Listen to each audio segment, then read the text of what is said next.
Hi everyone, welcome back to another video on the channel. Thank you very much for joining me. My name is Warren Bennett.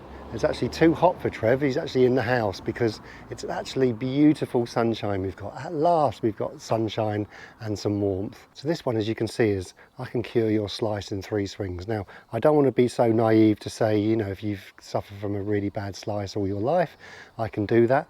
But I can definitely take away the majority of it if you follow these 3 simple exercises that I'm going to give you. So these exercises are for you to kind of do at home, on the range, obviously, to build in that repetition, but also to take on the golf course and that feeling. So I'm going to explain what these 3 swings are to kind of fast track your way to straighter hitting. So I'm just going to get the front camera set up. Oh, speak of the devil, here he is.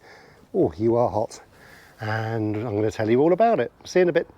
Okay everyone, that's Trev taken care of. So 3 swings, going to keep this very simple. Now, a slicer of the ball finishes to the right a lot of the time. So it may start left, but it's always going to the right, isn't it? So the worst feeling a slicer wants is to be able to feel like they're hitting right. This is the first swing, is to encourage you to feel like you're going to hit it right. Because to straighten out that slice, you've got to come from the inside. Now I'm going to show you this with a stick. So this is one of those aim sticks. You can put a club down, you don't even need one of these. Kind of put it back, put it into like a position where it's aiming quite a long way to the right, say 45 degrees-ish. Take your normal stance. To encourage this drop in, we're going to bring our right foot back just a little bit. Now we're not going to bring our club back on that yellow line, we're going to keep it out. And then the swings are, we're not going to hit it, the swings are to the top and drop down and hold. So you can see my hands are pretty much above the ball. The club is now in parallel with that yellow stick. It's so far behind me. So we're just practicing this little feeling. Drop, hold. Keep the angle. The butt of the club is pointing way to the right. The club is pointing way to the right. If I released it there, which I will do in a minute, it will go to the right. But you need to practice that feeling of hitting right. So nice and light, drop.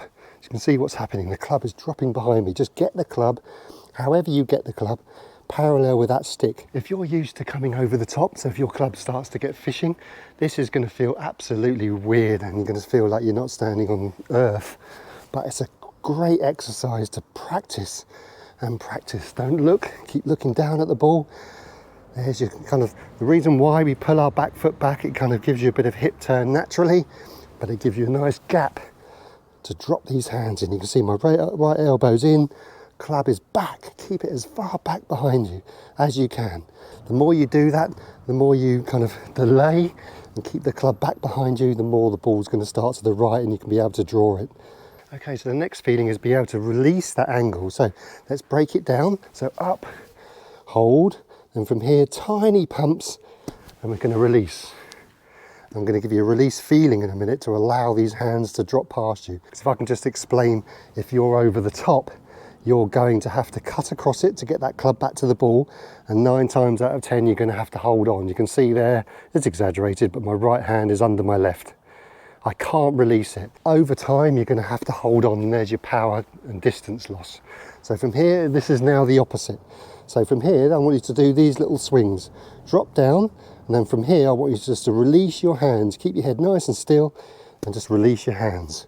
Back again, you don't even need to make a full backswing. Get into that position, elbow right in. You can see from the behind view how shut I am. Looks like I'm going to hit it 50 yards, which I probably will, to the right. And then from here, nothing changes. I'm just now releasing, which basically means letting the angle go, dropping that club back to the ball. And just now, I'm fully engaged with my release. You can see there, my left hand is now under my right. So I'm basically going from my palm, kind of looking at the front camera, to palm looking behind me. So I'm rotating my hand 180 degrees in a very short space of time. And that's how you release with a bit of power and snap naturally. Okay, fast forward, you can do that with the ball. So right foot back, out, drop and hold.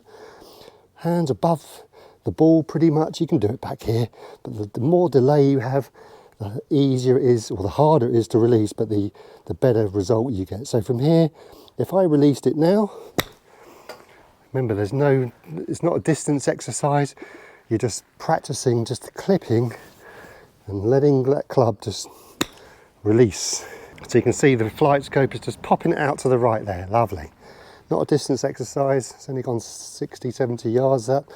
So up, hold, Okay, now what we're going to do, we're going to keep nice and still with everything and just release that angle.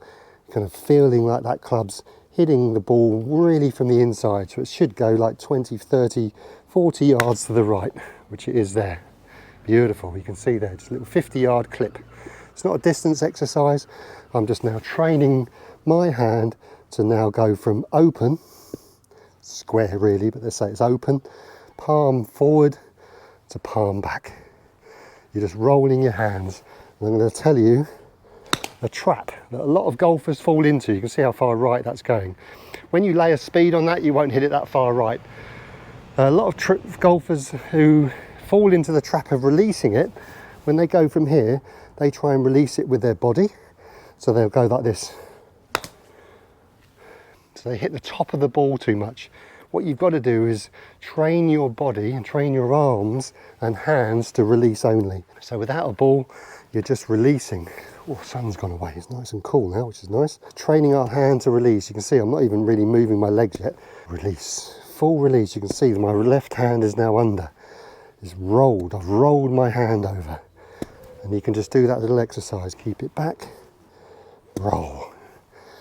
Beautiful. And there's your kind of your second ingredient to get finally get rid of that slice.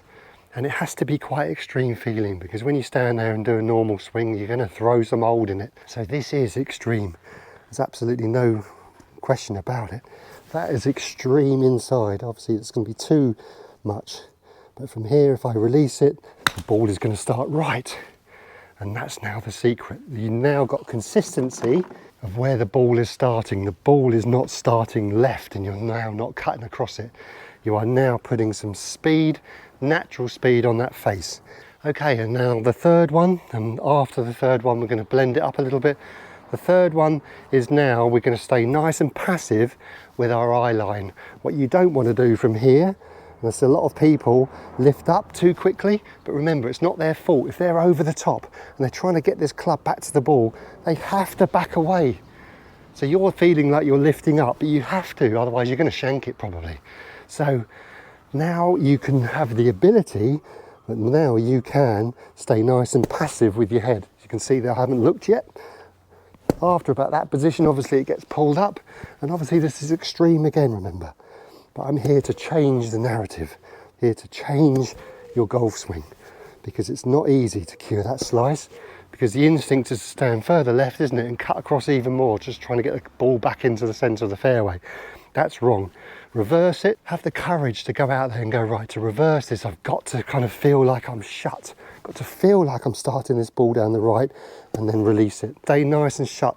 Keeping your head nice and passive is really going to help this release. If you roll these hands, there's no way you're going to be able to slice the ball. It's only when you hold on to that handle and hold on to your hands. If you roll your hands only, remember, don't do it with your shoulder, because it feels like you're doing it a lot, but that's wrong. You'll hit the North Pole. From here, it's just hand and a little bit of arm getting pulled along for the ride. Keep it back, and you can just do hundreds and hundreds of those practice swings. If you want to do it with the ball, you can. Remember, keeping it nice and passive with the head. You can see I'm not moving my head at all there, just allowing my arms to swing past me. Obviously after that, I'm up and running. Release, release, release, and I'll hit some full shots in a minute. Let's do hundreds and hundreds of these swings. First ingredient, that. Second ingredient, release, and to help that release, keep your head nice and passive. You can see there, if I keep my head passive from this position, it's very hard for me to be open with my top half.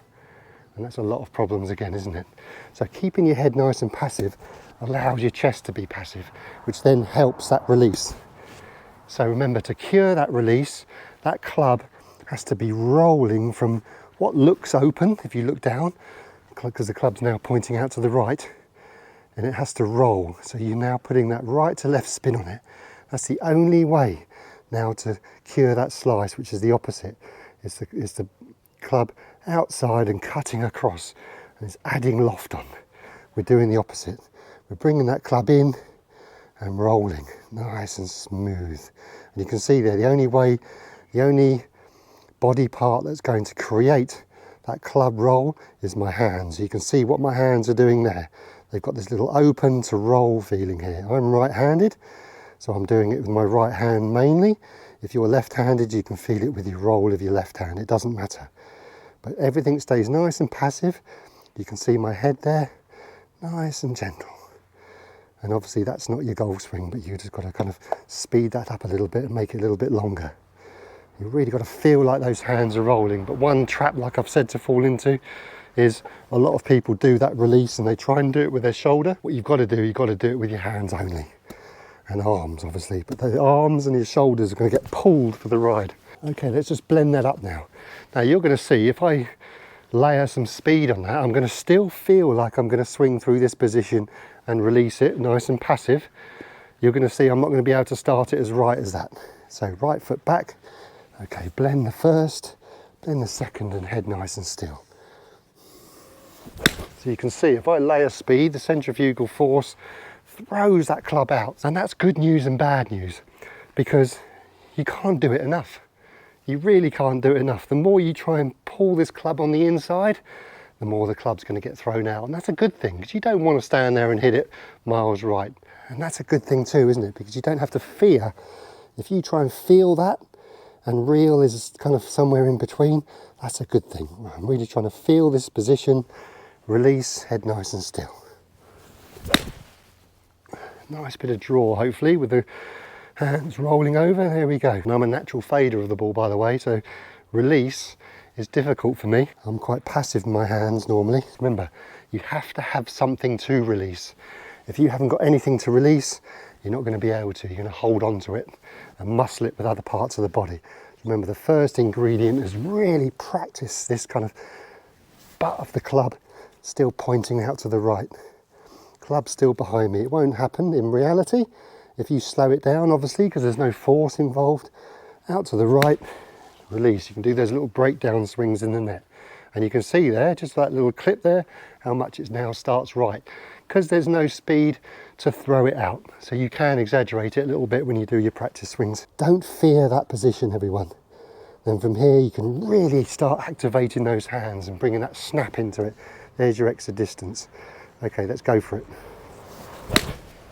Oh, that felt lovely. And then you can see there, a little bit of right to left spin. Beautiful. Okay, so I understand how difficult it is for a slicer of the ball to have the courage to try and start the ball up the right, because that's obviously where the problem lies. The ball always finishing out to the right. But to cure that, you've got to feel like your club and your hands are swinging out to the right as well. And you can layer that release and that passiveness on top of that. But a few things should show up because of that. The ball should start straighter. You should see less left to right spin on it, obviously if you're right-handed. You should definitely see a little bit more natural distance and a bit more snap down there in terms of strike. Exaggeration, this is the biggest one. If you can feel like you're swinging beyond this point, then you're in the position for the club to do the work for you. So I encourage you to get a club in the back garden and do 100 of these a day. Get yourself in this position. You don't have to be flexible for this, but you can see I've got a really load of gap between my elbows there. Club is now, more importantly, behind my body, in line with that club on the floor. And then from here you can learn to release that club. So I encourage you to do those reps at home and in the net, and obviously start kind of introducing a golf ball, maybe put it on a little tee on the practice area. Right everyone, so I'm actually sweating for the first time this year, I think. So from myself and Trev, I bid you farewell. Have a great golfing day if you're playing, and we'll see you tomorrow. Let's hope it's more sunshine. Thanks everyone, and we'll see you then. Cheerio.